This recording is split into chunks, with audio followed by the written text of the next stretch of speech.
You dare to presume you could wield sorcery, O wizard on the tower!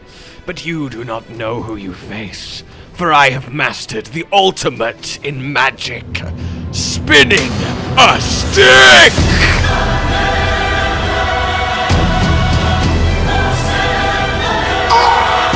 I am magic! Hello, my fellow Tarnished! I hope you are having just a thoroughly good time exploring and enjoying all that is Elden Ring. And as we all know, the best way to do that enjoying is with the power of sorcery, the raw glintstone fury of a master of magic.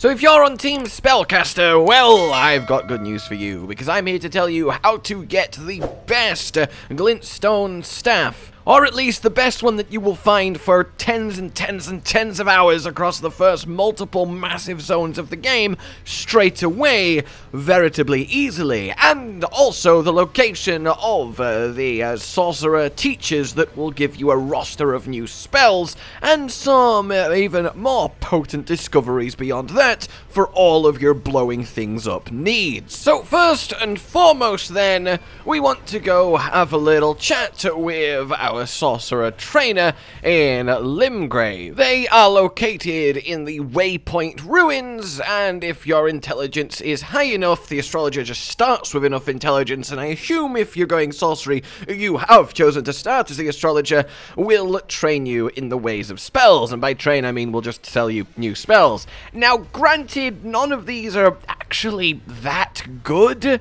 The enchant weapon is quite nice if you're combining a hybrid melee style with your spells, but I'll be honest, the Glintstone Pebble and the Slicing Blade that the Astrologer starts with are going to be the two best sorcery spells you will have for a long while, at least until deep into the second major zone of the game, so don't worry too much about finding every single little spell you can, because they really will serve you well. However, it's important to know where she is, and indeed, you have to fight past Pumpkinhead, and then you have her random room. I don't know how she set up in here or why. If she had any relationship to Pumpkinhead, maybe we murdered her weird pumpkin child. I'm not going to judge, but here she be for your notation. Then what we want to do is head south, past the Bridge of Sacrifice, and just gun it down there, dodge and weave, and you will be fine. Immediately turn west and follow the trail towards these demi-human forest ruins. Here is something very important. This is going to be your Glintstone staff that you can essentially use the entire rest of the game as you keep upgrading it at blacksmiths in the round table. Here you will find a giant kind of monkey goblin gremlin, and he will be a sorcerer. He'll fire shotgun blasts if you get close, long range pebbles if you're far away, and be surrounded by a swarm of minions. So slowly chip away at him, bring him down. You can use the landscape itself to really help here, hide behind rocks and walls, and generally just pot shot him until he is defeated, and then he will drop you, well, this. The Demi-Human Queen Staff. This is fantastic. Once you upgrade it enough, it will start scaling with int at a B, which is the highest you will find for a while, and really has quite the damage pump on your sorceress abilities, and is a really, really worthy weapon for you to begin with. He'll also drop a shotgun blast-esque sorcery that you can hold and charge. It is called Crystal Burst, and once you hold it to level 2, well, it has quite the schwung as bits of glintstone go careening out. Now, the thing is, even at point blank and maximum charge, you have still got much better damage to mana efficiency from normal glintstone pebble, so it's really not the best thing in the world. Don't get me wrong, it's not bad, but for right now at the stage you're going to be at, you're still fine to be using that pebble, but it's nice to have the spell. And now for the final and most important trip in the first area. You want to be heading south past the lake and the dragon that guards it, heading just past this grace up until the top of this ruin where there is a sorcerer who's just kind of relaxing next to a good friendly corpse. Kill him, ignore him, whatever, grab the loot, and it is a scroll, a magical scroll, a Royal House scroll. Take this scroll back to our friendly sorcerer teacher Senna and give her it, and then she will teach you 2 brand new spells. The first of which is the floating daggers that hover around you until there is an enemy to home in and stab. It's just okay. It's a lot of mana, it's not much damage, it's fine, but the real star here is the Carrion Slicer, a glintstone blade that sprouts from your staff, and this does a lot of damage. It's also cheaper than Pebble, and it attacks faster, obviously at the cost of being a melee range, but it is unbelievably effective at shredding through, well, anyone. It also does a really good job at getting past shield enemies too. This is an absolutely core part of your kit as a sorcerer, and something that you should be getting as soon as you can. So, we're not done yet. There is one final leap you can take for anyone who's feeling especially brave. It nets you a really powerful spell that you're supposed to get much later in the game, but you can steal it much earlier on. It is this beautiful earth-shattering staff stab that explodes the ground when you unleash it. Rock Blaster. Very expensive, needs 21 intelligence, so you might have to pump a little bit early, and you get it by going to the Dragon Ruins. They are located in the lake that the dragon itself guards, very close to where you first enter the entirety of Limgrave and start the game, the Dragonburnt Ruins. In there is an underground chamber where there is a chest. This chest is a teleport chest, and this teleport chest will send you careening across the map to the east. You'll spawn in Crystal Cave surrounded by enemies that are way above your pay grade right now. You can try your best to fight, but they will probably one-shot you and have a metric ton of health relative to your damage. But if you're brave and true and swift, you can run past them all, follow this path, arrive at a little shacky room, open the chest, grab it, and there is our Rock Blaster, and then eventually you just escape, teleport back to Limgrave, and continue on your journey with this incredible AoE mass damage clearance spell. You hold it, you charge, and explode. It's fantastic.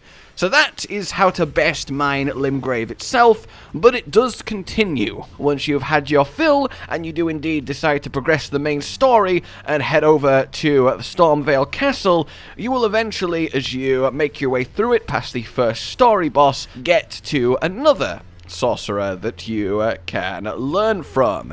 He's a little bit out the way if you don't fully explore, and well, you're seeing now how it is you actually do get to him. So you get to him from this grace just on top of the ramparts, and you head over, head onto a roof, drop down, and he is in a back room having a fantastic time. After you've spoken to him and left the area and beat the final boss of the castle, he will move to the round table for you to keep learning from, and eventually will give you a few goodies if you go visit him, including a +8 rapier that, if you're adding a little bit of dex and stabbiness to your sorceress nature, is going to be absolutely phenomenal. You will get yourself the Ash of War Carrion Greatsword, which is fantastic. Turns your tiny little dagger into, well, a massive greatsword before slamming down. Now you can hold and charge this to make it into even bigger greatsword, and, well, do a hell of a lot more damage. This is incredibly effective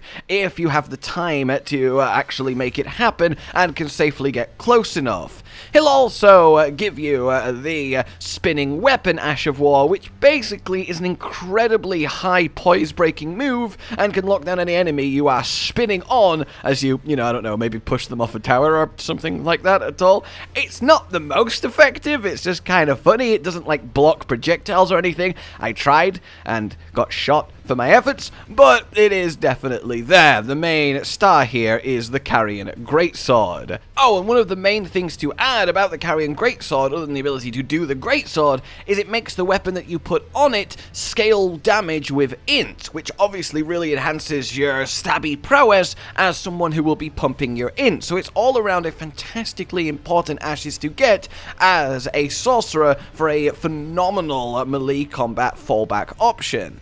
And finally, to round out your arsenal of core spells, once you get past the castle and find yourself in the second main area of the game, you want to progress just left from the first Grace, the lake-facing cliffs, down to the Church of Irith. In some ruins next to the church, you will find another magical scroll, the Academy Scroll. We take that to Senna, and we unlock two variations on the Glintstone Pebble. A cheap, fast one, and a slower, expensive one. The Swift Glintstone Shard is absolutely ridiculous. It really is swift, but damage-wise, it competes with the Pebble. And for less than half the mana cost, and for coming out at near twice the speed, this is going to be your bread and butter damage sorcerer spam spell for pretty much the entire game. And then you also have the heavier option, the Great Glintstone Shard, which does do a lot of damage, but the mana cost to speed ratio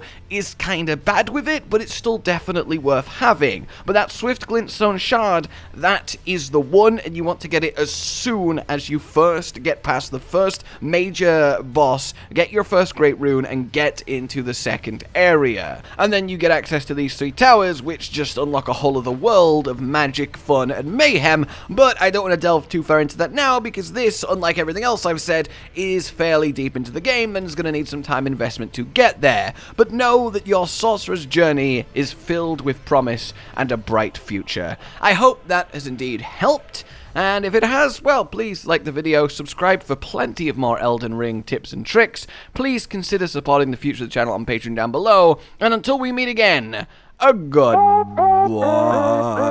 Josh, Cotton, and Hollow with the videos, dropping the humor like a hammer on your tippy toes, bringing entertainment on a daily arrangement to take our insanity and turn it into entertainment. Yes, I said entertainment twice, to reiterate that it is nice to look into your faces on a mostly daily basis when you let us in your homes to make the whole world a stage. Goodbye.